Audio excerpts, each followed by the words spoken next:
I'm Mark Gagan, and you're listening to the Voice of Insurance podcast, produced in association with Advantage Go, enabling enterprise-scale underwriting through a single pane of glass. Today's guest is someone who is bringing a rigorous and effective management style that the London market might not previously have been accustomed to. Kate Markham brings extensive business experience to the role of running Hiscox London market.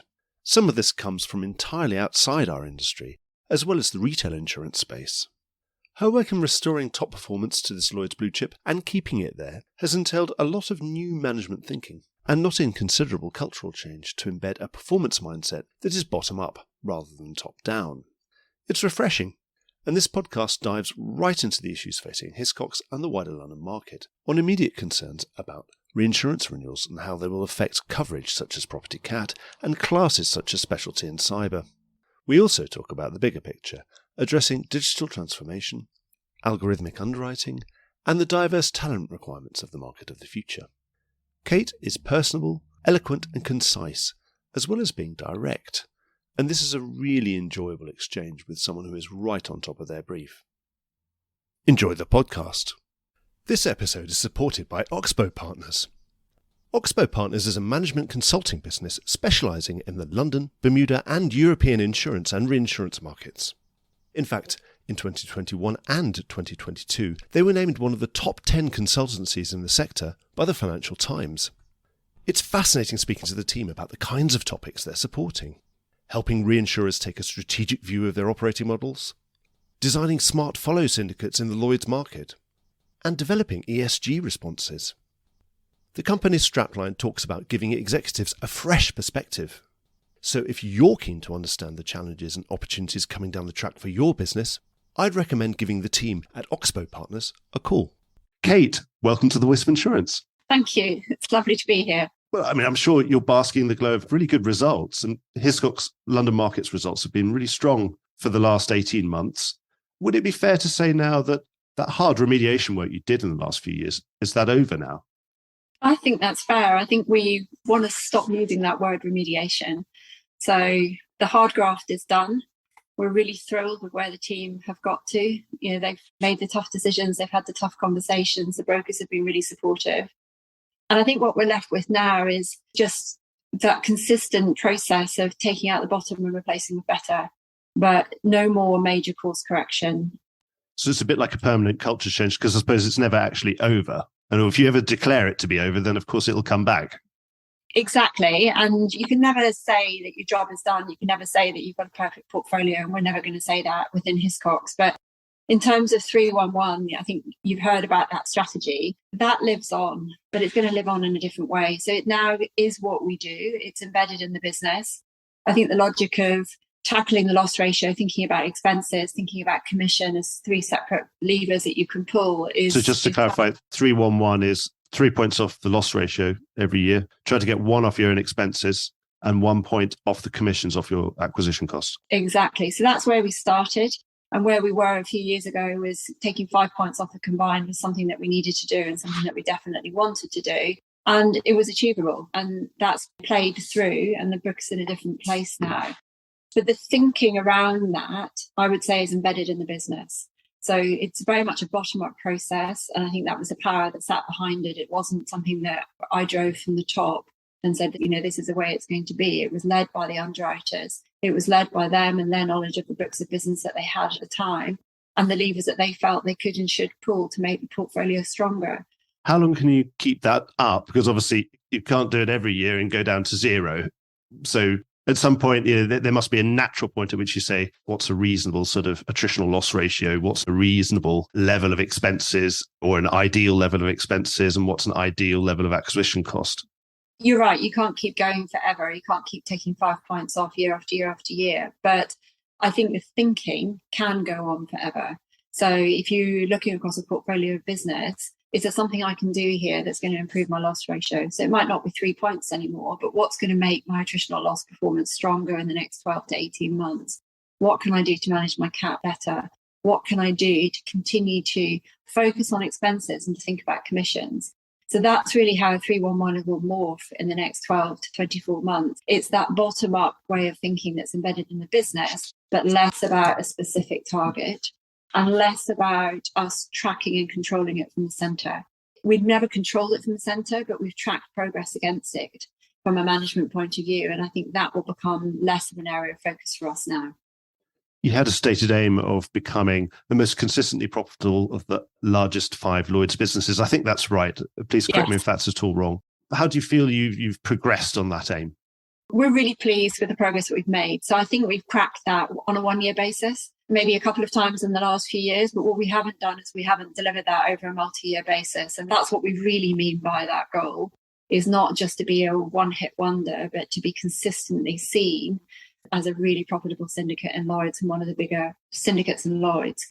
So achieving that on a multi-year basis is what drives us. We haven't nailed that yet, and therefore the goal's still relevant, it's still motivating, it's still stretching, and it's very much driving what we're doing as a business. And when we think about business planning for next year, that's in our minds. So is that a sort of 5-year, 10-year type thing? Yeah, absolutely. But again, it almost goes back to where we started. I don't know that we'll ever put a ribbon on it and say, well, we've achieved that, let's relax now and stop thinking about trying to be the most profitable and trying to make sure that we are influential and meaningful in the marketplace. I don't think we'll ever say the goal is done. You mentioned this about trimming appetite in property catastrophe or reducing line sizes in general to trim volatility. The market definitely at the moment is in a place where it's really moving itself away as fast as it can from property catastrophe exposure. And as I said before, you have reduced your own appetite. What kind of improvement in terms would it take to bring more of an appetite back in that department? Obviously, terms are improving and probably going to improve even more. I don't think we have reduced our appetite. So a lot has been said about the work we've done on our binder books. So by that, I mean the commercial lines and household portfolio that we write. And we've taken a lot of action on those 2 books of business over the last few years. But in terms of the aggregate cat bet for us as a business, it hasn't reduced, because what we've done is, as we've shrunk on the binder side, we've redeployed that cat aggregate into our flood offer, where we've grown significantly in the last 5 years, and also into what we call major property, but the D&F portfolio, so the open market major risks. And I think overall, net, our cat bet's fairly flat. The reason we've done that is to make sure, as the market is tricky, that we have control, and we have control back in London, and we've got incredible control through the Flood Plus product, because the way that platform works, we retain underwriting control in London. And obviously on the D&F book as well, we have the same level of control. We underwrite the risks individually, we pick where we play. And so that has done us well over the last few years as the market's been tough. But to your point about terms, they are improving. Rates are going up. At the moment, my view would be rate improvements, rate increases that we're seeing are currently being offset by reinsurance increases. So reinsurance costs are going up, and also inflation. And I think we just need to watch that carefully for the next 12 or so months and see which wins out. But we've got to make sure we're getting enough rate, given that the risk that we're carrying is changing. Absolutely. Well, this is a good time to ask you about, I've just come back from Monte Carlo. It's a hardening or hard reinsurance market. How's that affecting your planning? We're budgeting for an increase. We're expecting discussions around, I think, 3 areas to be challenging, and that would be the terror markets, political violence market, the cat market, one we've just been talking about, and also cyber. We want to put our best foot forward there. I think all the work we've done on the portfolio, we need to make sure that we go into those discussions and tell our story, talk about the actions that we've taken, talk about the way we're managing inflation, but we're not expecting it to be a walk in the park. We're definitely expecting it to be tougher discussions than they have been in the past. I suppose with that, the other thing going into the renewal is there's material uncertainty about the reserving on some of the losses that have been incurred. Is that the other big factor? I mean, Ukraine is still a live event, isn't it? Yeah. It's not something you can draw a line in the sand and say, right, it's over. Let's assess our losses. Let's make sure we've got exactly the right reserves in place. I don't think you can do that with a live event. We track it incredibly carefully, and we use the very best information that we can. What I would say I've heard, if you're just talking about Ukraine, is obviously getting information out of there, the ability to get loss adjusters in to go and understand what the losses might be. The flow of data has been very challenging. Yeah. So we're using everything we can. We're using every form of information we can get our hands on to make sure we're reserving well, reserving early, reserving cautiously. But it's not over, and it's not a very black and white type event. It's a lot of grey. No, I suppose it's not something you can start mitigating any of those losses. You can have satellites giving you incredibly detailed images of things, but if you literally can't go there, you can't stop the building from leaking or collapsing or whatever. Yeah, no, you're right. Over time, our exposure is reducing, just the portfolio renews. So that's playing out as we would expect it to. Yeah. And the good news is that some of the ships that have been stranded there are beginning to move, and that's a really positive development. I think both from a grain perspective in terms of beginning to get some of that food flowing around the world where it needs to go to. That's huge, just from a consumer and a customer perspective and a human perspective. I think just in terms of opening up a corridor and beginning to get some things out in a safe way, which so far seems to be working, that can only be good news as well. You mentioned this earlier. I think once we dealt with specialty and we dealt with property cat at Monte Carlo, the next topic of conversation was definitely cyber. It seemed to be at a point where growth might become curtailed in cyber through a lack of reinsurance capacity.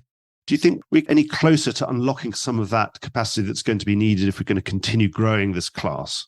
We have to address systemic risk on cyber. If we can do that as a marketplace, then I think the cyber marketplace will continue to prosper, to continue to grow. There is without doubt client demand. It's needed as a product. And I think the need for the product will only continue to grow over time. But the systemic risk is scary and it has to be addressed. What's been interesting in the last couple of months, we've seen 3 different solutions from others in the marketplace. We're looking at those very carefully, as you would imagine, and I'm really interested to see how brokers and clients respond to those. And we're working through how we want to respond as well. We'll share more on that in due course. But I think if one of those solutions work, if more than one of those solutions work, and it typically isn't always one answer to a problem, and we together as a market, we can address the systemic risk. And I think cyber will continue to do well. And I think capital will continue to support it. Well, something I've been talking to everyone about in the last couple of years, because it's really come up. You know, we love our 3-letter abbreviations in the London market, but ESG has been probably the most prominent one of the last couple of years.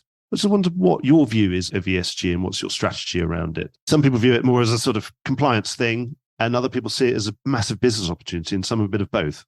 I'm probably in a bit of both camp. I think there are challenges associated with ESG, but I think there's a world of opportunity. You know, as a business and as a marketplace, I think this is getting increasing attention, which is absolutely right. As a market, we need to step up and respond. My view is it's what the London market should be famous for, is dealing with these emerging risks and finding a way to help clients tackle them. So within Hiscox, we're putting more and more time and effort on it. If I just talk climate for a minute, rather than the broader ESG, there will obviously be business in the future that we insure today that we won't be able to insure or will stop being available. You know, so that business is going to dry up. That, without doubt, brings challenges because revenue streams and profit streams that we have today are not going to be available in the future. But putting that to one side, the opportunities are huge. Think new technology, think new assets, new construction that's going to go on. The shape of those deals, the tenure of those construction projects, they're going to require very, very different thinking. You know, we're talking about 25-year construction projects in some cases, billions and billions of dollars being pumped into that. I look at that and think the London market will find a solution to that, but it will require fresh thinking.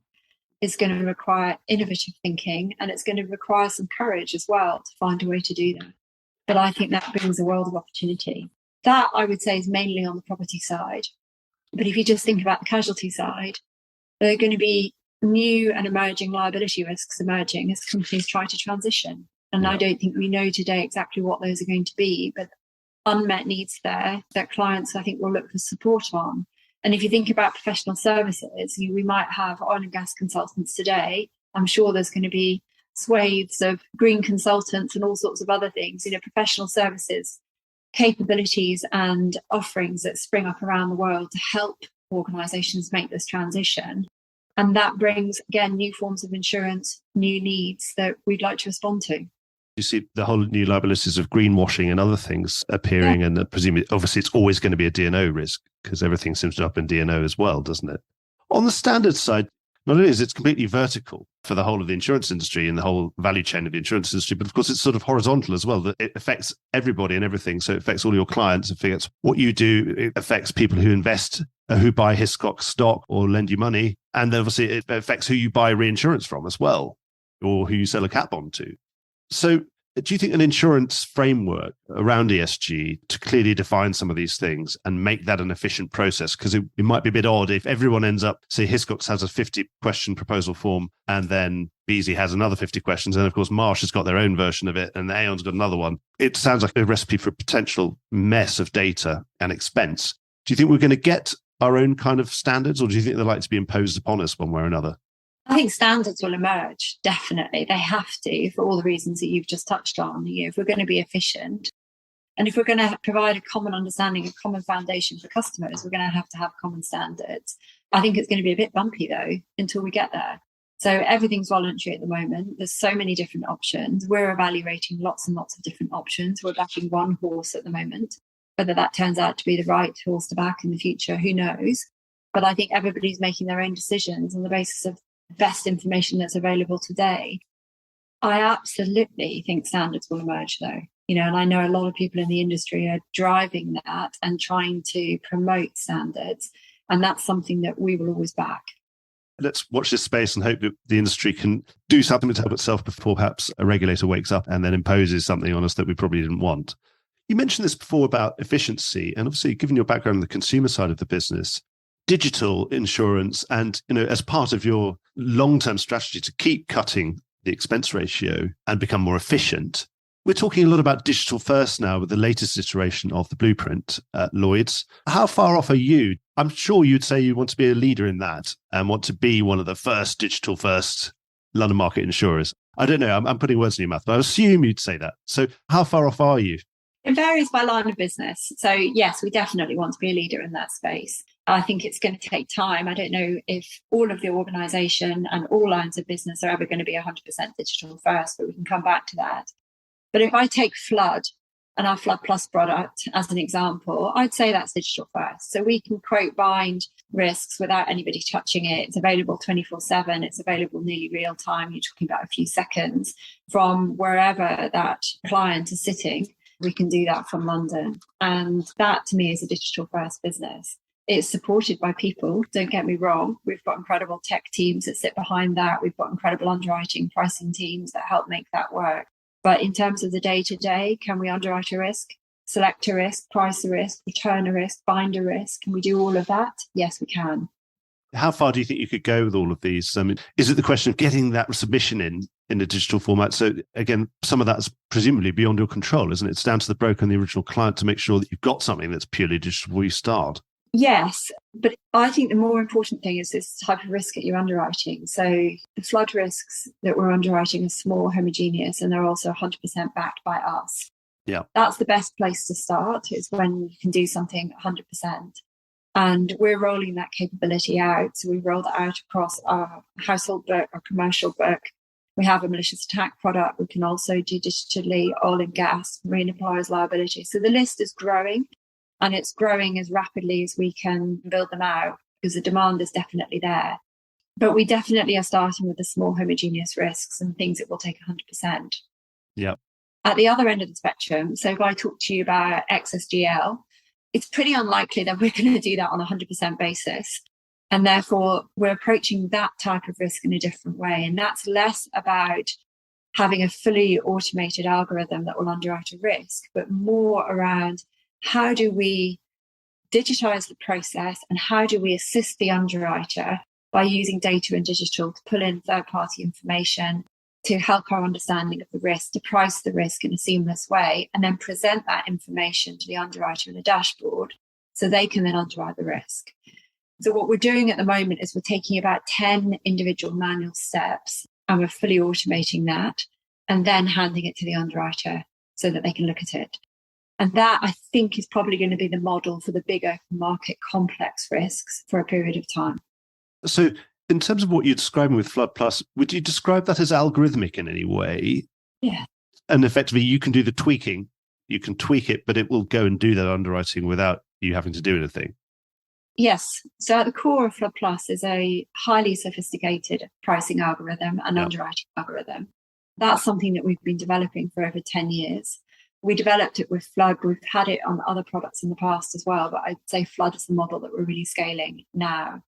And what it does is it sucks up all sorts of different third-party data sources. To give you an example, it absorbs incredibly detailed geographic information on the US geography. So we have elevation levels within 1 foot of accuracy. And then it combines that with flood dynamic models, and then it combines it with all sorts of other data that we pull in to price and select the risk. So it's fully algorithmic in its nature. But you think that some of those other classes, just to go back to that, you talk about that example of the excess general liability placement. Obviously, we've got businesses in the Lloyd's market that might be able to offer an automatic follow line to someone else's lead terms on that. Are you interested in that at all on following? Or would you rather be the leader that is then followed by the automatic algorithm? Whether you have this sort of bionic underwriter that you're talking about, this digitally enhanced underwriter setting those terms, and then probably in the market of the future, that placement being completed very, very quickly digitally as a follow. Yeah, so everything we're doing at the moment is about lead. So the decisions that we've made is we want to create the ability to select a risk, underwrite a risk, price a risk, and return the risk via APIs in a digital way, and to do that as a leader. I think that's entirely complementary to the fast follow capabilities that exist in the marketplace. We need both. We need leaders and followers. Yep. But at the moment, you're right. In terms of our strategy, everything we're doing is about creating that algorithmic and that pricing knowledge in terms of lead. But if you talked to everyone 10 years ago with digital, they'd be very worried about, they would say, well, I've got my data. I don't want to share it with the broker. Or the broker would say it's my data. And the client might say, well, it's my data. Do you think we've now reached this slightly different level of maturity around the data to understand that perhaps it's worth a lot more if you share it with other people, and obviously bring in lots of third party to keep validating and keep honing and refining that data and make it more meaningful? Because, of course, if you had 100% market share, then your data would be absolutely it. But that's never going to be the case, is it?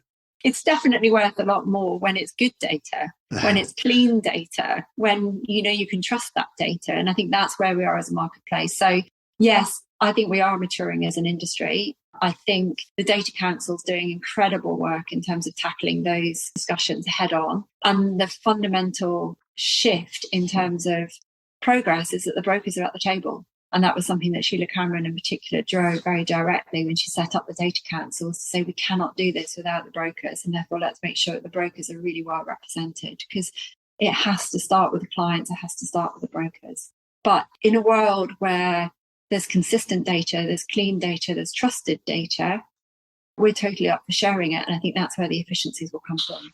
And then sort of allow ourselves to have some blue sky thinking. What do you think the prize is in this? And do you think the current batch of reforms are going to bring a fully digital marketplace to most of the London market? Or is it just a stepping stone before we get to some sort of digital utopia?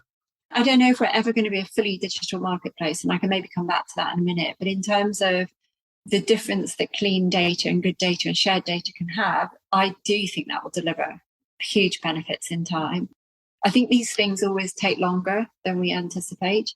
If you look at Blueprint 2, I think the current plan is for that to go live in the second half of 2024.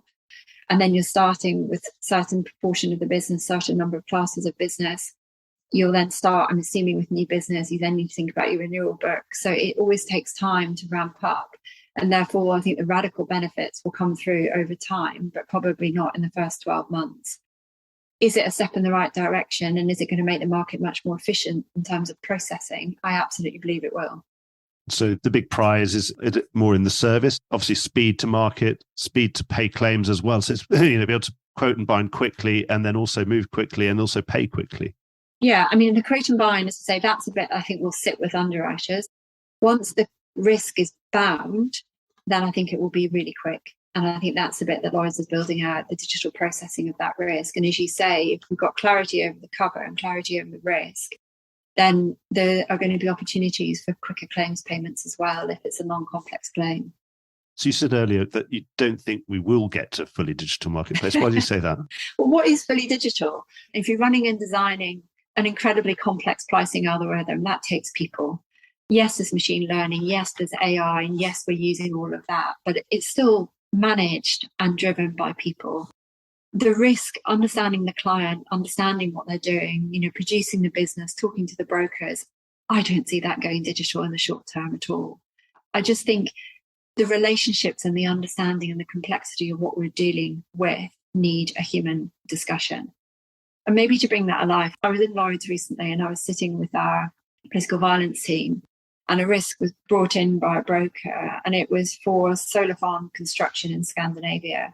And there was a single access road, and they were worried about potential protests. And obviously, if the protests had happened, it could have blocked the road and then the construction would have been delayed. And I remember sitting and listening to that discussion between the broker and the underwriter, and the level of detail they were going into around the geography and the options and the current feeling from a sort of community and civil perspective in that particular country, and how people were feeling about solar farms and construction. It was in an area of outstanding natural beauty.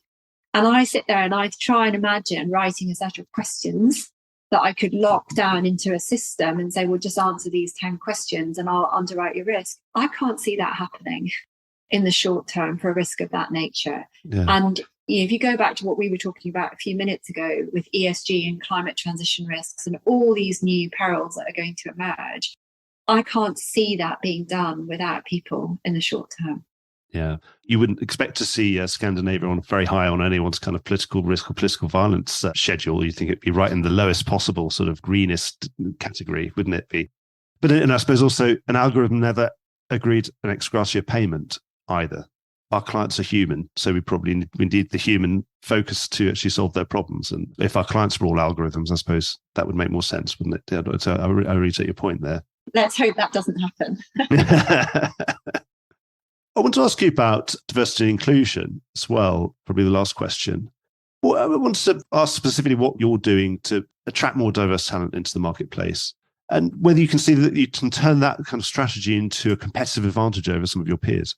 I think step number one is you've got to make sure you've done your homework and you've got the right foundations in place. And we've done a lot in the last few years in terms of making sure we've got top-down buy-in, so board level oversight, holding business units to account, setting targets, tracking progress, making sure we've got the right policies in place. All of that good stuff has to happen, and that's very much in place. In terms of attracting new talent in, we're taking this head on. So we're working with a number of organisations globally, but I'm going to talk within London, who specifically focus on reaching people that wouldn't consider insurance as a career. So people from different backgrounds, different perspectives, and helping for them to understand what we do, where we are, the sorts of roles that we offer, and demystifying that. Because people either have never heard of insurance, or when you say insurance, they think car and home insurance, and they have never heard of what we do in the London market. So we're doing a lot with those organisations in terms of helping that education process. So how can we bring people in, let them come for a day, let's walk them around, let's chat to them, let's talk to them about what we do, let's explain the types of roles, let's help them with some interview practice. Let's offer some work experience placements so people can come in and try it for a few days, a few weeks. Let's make sure we've got some really great internship programs so that people can come in, they can spend 6 or 8 weeks with us over the summer, and we move them. We have a really well planned approach where they get to taste different parts of the business. And then that then ultimately feeds through into apprenticeships. And then, we've got our grad program as well. Through all of that, I would say we're just after talent. We're after people with different perspectives, different skills. Most of all, we're just trying to get more people to know what we do so that it piques their interest and they might consider a career in the world that we're in. So it's grassroots work. We can't suddenly quickly impact 1 million people, but if we can impact somewhere between 10 and 100 as Hiscox every year, then over time, I think that momentum will build. So there's a lot going on in terms of that sort of grassroots, attracting people in, school leavers, just demystifying it. I think as an industry as well, there's quite a lot going on. So, I'm part of the London Market Group board. There's lots that we're trying to do collectively as an industry. And obviously, I'm very supportive of that. In terms of Hiscox, I would say, we've always had a talent strategy. We're lucky in that we're seen and always have been seen as a great place in terms of attracting new talent and developing talent. It can make us a target, which is disappointing, but we're going to continue to do that. But one of the things that's sort of come out in the last couple of years, we've had 48 boomerangs, we call them, who have gone and come back. And actually that's really exciting for us, because when you have those conversations about why are you here? Why have you come back? You knew Hiscox, you decided to leave, you've come back. Why are you back? There are always myriad of reasons, but there's always one reason that's common to every single answer we hear, and that's because at Hiscox they get to work with great people.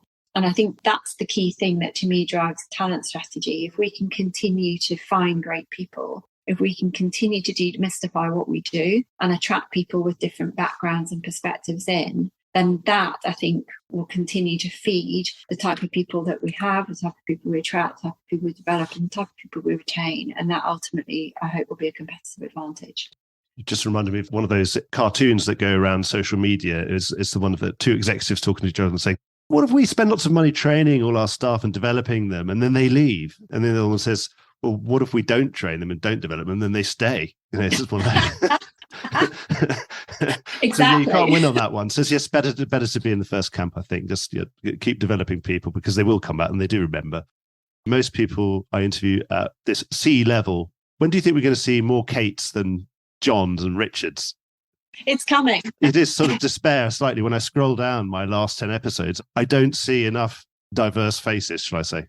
I genuinely believe it's coming. So the people are there. We need to continue to feed the hopper from the bottom, as I've just been talking about. But the talent's there. I'm continually surprised in a really positive way about the amazing people that exist in this market. But I think what we've got to make sure is that we give them the right exposure, we give them the right opportunities, and they will come through. I would say there's a strong pipeline coming through. I can talk certainly within Hiscox, where we've got a lot of people that are in fantastic roles, that are building great experience. And if you give us another between 1 and 5 years, I think we're going to have some great talent coming through. And that's not just the gender card, that's broader talent with different backgrounds and different skills. But you can't do it overnight. And I don't believe in just trying to nick it from somewhere else. I think it should be homegrown, and it takes time, but it's worth waiting for. Kate, I've come to the end of all my questions. I've really enjoyed talking to you. Thank you so much. Good luck with everything. Good luck with this interesting and very good market to be trading in, but good luck also, but probably quite difficult for some of those reinsurance renewals that are going to be coming up. So I wish you all the best with those. And I hope you'll come on the show very soon and give us an update. Thank you so much. Thanks a lot, Mark. It's been a pleasure. Well, I hope you enjoyed today's episode. If you did, don't forget to subscribe or leave a like or a review or recommendation on whatever podcast platform you used to access this programme. These really help get the word out. Before we go, just a quick reminder that advertising slots are available here and in other places in the Voice of Insurance podcasts. Podcasting is the fastest growing medium and attracts a high quality audience of key decision makers. It's also an intimate medium where you, the listener, are right in the room with me and the interview subjects. Needless to say, that means it's a great way of getting your message out directly to an audience because you know you've got their full attention. It's also very cost effective. So get in touch with Mark at thevoiceofinsurance.com to find out how you could be speaking directly to the industry. The Voice of Insurance podcast is produced in association with Advantage Go, enabling enterprise-scale underwriting through a single pane of glass. Voice of Insurance is produced by me, Mark Gagan. Music was written by Anna Gagan and produced by Carlos Gagan. Check out more podcasts and written comment pieces at www.thevoiceofinsurance.com.